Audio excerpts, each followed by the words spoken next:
Hi and welcome along to AFTV. We are down here at a very windy Emirates Stadium, the wind blowing around here as usual, to preview the game, Arsenal versus Liverpool. Joining me, we've got Alex from Kop TV, Liverpool channel, and of course James, as you know, here from AFTV. As you know, we haven't done any content on AFTV for a couple of days after the sad passing on Monday night of Claude. I really want to thank everybody for your kind messages. It's been really well received. I've passed that all on to the family. I was with the family yesterday, and I can tell you that they've been really encouraged by all of those messages. They're arranging the funeral at the moment. We're really helping them as well, and you know, we'll give you more details in due time with what's going to be happening with that.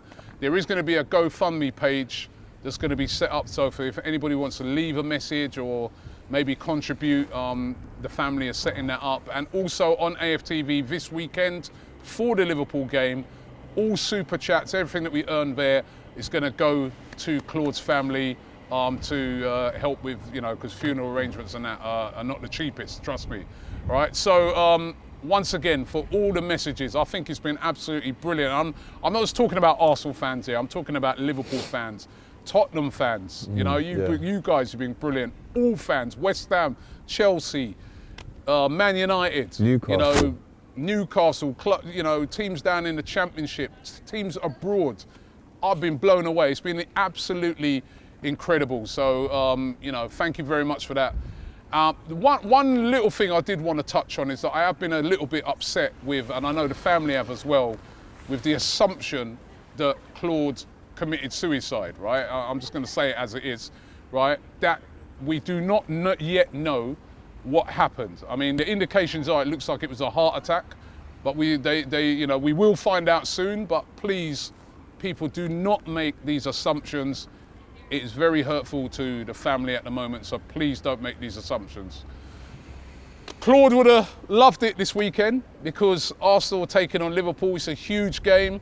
He would have loved to have been here in the stand, in the stadium, watching the game. And up there, I'm sure he'll be keeping an eye on this game. It's a huge game. Arsenal versus Liverpool.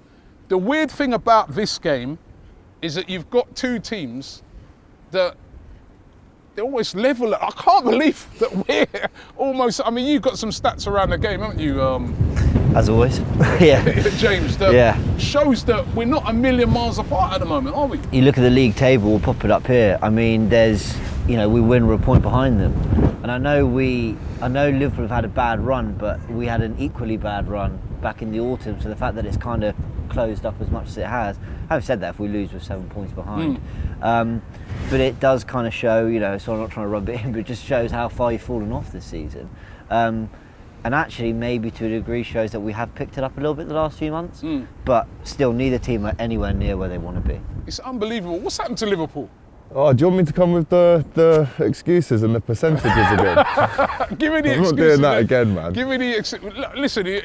There are obviously the big thing has been injuries, hasn't it? Of course, and it seems like luckily we've come through the international break with no injuries. I think Minamino's been banging them in for Japan. Obviously he's on loan now to Southampton, but Gini Wijnaldum scored, Salah scored, Mane scored, all in international break.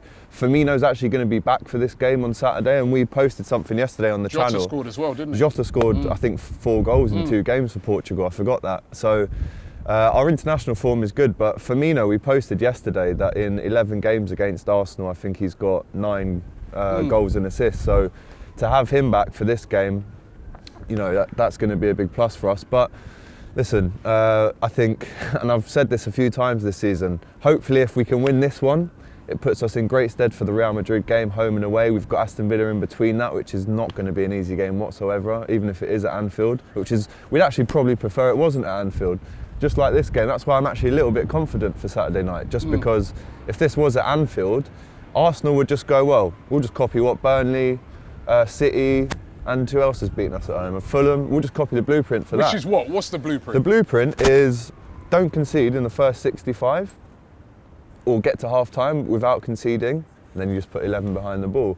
and that's been so effective, and we just haven't been able to work out how to break that down. And when we have played away, it's been a little bit better. You know, we saw Crystal Palace 7-0 away, which was obviously a while back now. But yeah, away we've beaten Spurs recently, we've beaten West Ham, we've done quite well in the capital. All right, well they've done quite well in the capital, but it's, James, do you think, right, that maybe people have sussed Liverpool out a bit? Because I notice a lot of teams, they're playing, oh, he's saying they've sussed them out.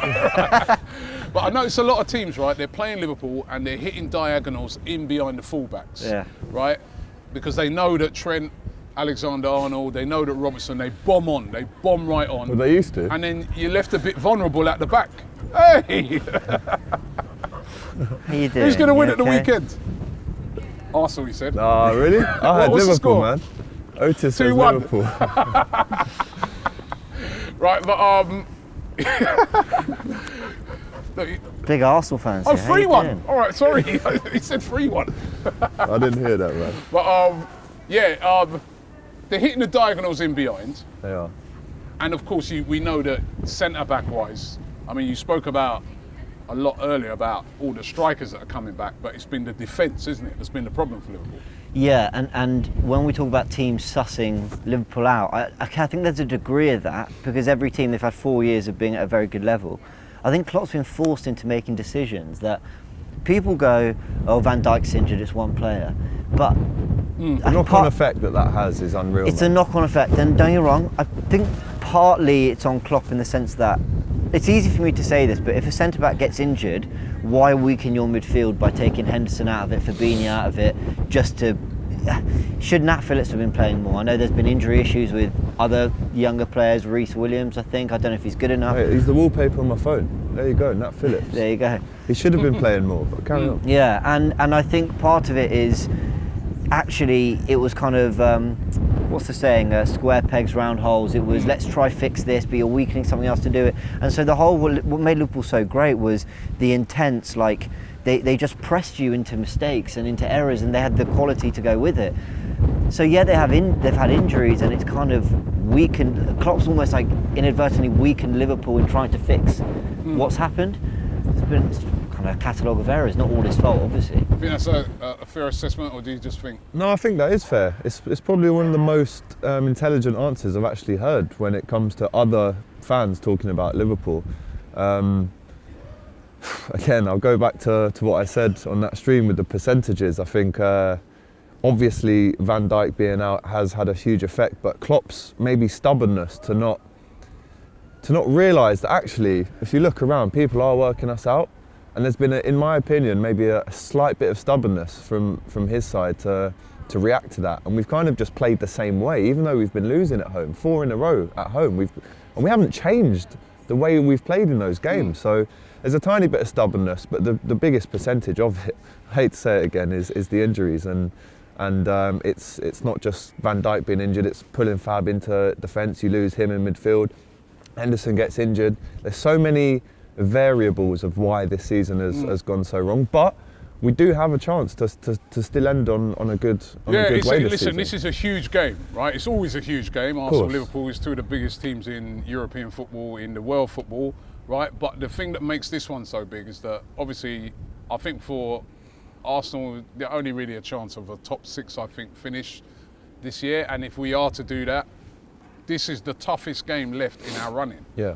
And then after, there's quite a lot of favourable games. So if we are looking at a top 6 finish, we could do that. For Liverpool, top 4 finish, you really need a win here. We have to win every game, Robbie. Yeah, so, and there's no guarantees of, Champions League, because there's so many good teams left in that, even though you guys have got great pedigree in that competition. So it's a huge game for you guys. It's, so it's going to be really, really interesting to see what the teams are. We always do our 11s. I want to ask you for your 11 as well. Sure, man. But let me get. I'll give you what I think I'd like to see and what might possibly be the 11. Because a lot of Arsenal players are fit. Everybody seems to have come back from international duty okay. With a bit of worries about Saka. But this is the team that I've gone with. I've gone with Leno in goal, Cedric, who played well in the international break. He's back in the Portugal team. David Luiz and Gabriel. I think that's the 2 best centre-half pairings we've got, and they've been excellent. Kieran Tierney, who's also been excellent. 3 assists for Scotland last night, centre back. Was Faroe Islands. I mean, I could have got 3 assists against them. Listen, he's been playing well for club and country. So Kieran Tierney, Thomas Partey and Xhaka. I'm not sure if Saka's going to make it, right? So I've put Pepe in. Odegaard, who hopefully he'll be fully fit. He did limp off for Norway, but the indications is he'll be all right, right? And then it's that left-hand side. Now I've gone Smith Rowe for his energy, and we've played him there a few times, and he's done very well. And then up front, I've not gone with Aubameyang, which has surprised a lot of people. I've gone with Lacazette. I think Lacazette is the on-form striker at the moment. He's playing really, really well, and he's fresh. He's not been on international duty. Aubameyang has been on international duty. He's had to travel back from Africa, even though he only played 1 game, which he played well in that. He scored, assisted, and Gabon have gone through to the African Cup of Nations. But Lacazette will be absolutely fresh. There's quite a few players there that will be on the fresh side. I was even toying with maybe Martinelli coming in on that left-hand side, but I think I might go Smith Rowe. What's your Arsenal team? Yeah, so the same back 5 basically, goalkeeper and back 4, Partey and Xhaka in front. I've gone a bit different, obviously on the assumption Saka's fit, he starts on the right. I've gone for Odegaard and I've gone for Pepe on the left. Tell me if I'm wrong, but I feel like Trent's had probably his worst season in a Liverpool shirt. Well, he's only had 4 seasons in total, I think, and they've all ended up amazingly. Which they've all been brilliant. In this season, this ain't the amazing one. Yeah, me and Doyle said on the channel the other day, if there's one player that's dropped off this season. And he's still a class act, there's no question, but I can just imagine Pepe giving him lots of problems, not just with pace and skill, but physically as well. And then I've gone for Aubameyang up front. It's funny because we normally argue, when you want Aubameyang, I want Laka, when I want Oba, you want. But the reason I've gone for Aubameyang is, if Liverpool are to take the game toss and try and win it, what they've done so well is the high line in the press, and no one exploits that better than Aubameyang. So that's a good shout. Yeah. That's a good shout. If you look back to the Community Shield game that we had, that ball over the top between the right-sided centre back and Trent, it was just on every time, and I could see it as well. I'd be like, they're just going to get the ball, put it in that channel. That's been on all season. And it has been. And I think Fulham do it a lot as well. Fulham did it. City did it a lot to us with Sterling in that channel. I mean, I don't know whether it's a case of the right-sided centre-back and Trent. Maybe there's been so many different partnerships this season. Maybe they're not communicating well enough. But at the end of the day, Robbie, like that's a huge issue that needs to get sorted. And I think when you see the likes of Gomez and Van Dijk back as a partnership, maybe that channel gets shut down a bit more. All right, Liverpool team. So my 11, I mean, listen, it's not a dream back 5. If I could, I'd change definitely 2 names in it. But the 2 names that are going to play centre-back, in my opinion, Nat Phillips and Kabak, you have to just put all your trust in them, because to this point, Nat Phillips hasn't let Liverpool down. Whilst he's played for Liverpool, he hasn't. He's got 3 man of the matches for us in 5 Premier League games, I think. Kabak's looking a lot better. I don't know if you saw Kabak playing for Turkey the other night, but he was a rock. So that's really good to see. I do think that with Konate at Leipzig and Kabak, I do think we'll buy Kabak, actually, because we've got that option. So them 2 at centre-back, Trent and Robbo, there's just no...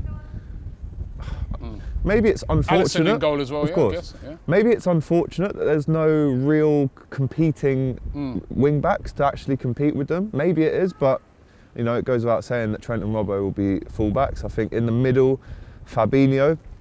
I can see Keita starting this one as well, to be honest with you. I mean, listen, it would be ideal if we had Henderson in this midfield. Some great games against Arsenal he's had, but he's out, and it looks like the whole season, unfortunately, for Jordan. So to have that 3rd name in there, I mean, Thiago, he played for Spain, played well. But then Curtis Jones scored a great goal last night for the England under-21s as they crashed out. Got sent off after the full-time whistle. I've had a couple of those before. So Curtis Jones, you'd like to see come on, and then the 3 up front. I think I wouldn't play Firmino in this one. I wouldn't start him. Jota is on fire, literally. That's last time, didn't he, Jota? Yeah, so Jota has to start, in my opinion, in the number 9 position, and then I'd have Salah on the right and Mane on the left, and then my subs, I'd probably bring on Curtis. I'd probably bring on Firmino and maybe Shaqiri. Okay, you're bringing on attacking players. That means you're losing. Do you know what, bro? We haven't won here since 2016. It's been 5 years. That We've actually surprised got me. a great record here against Liverpool.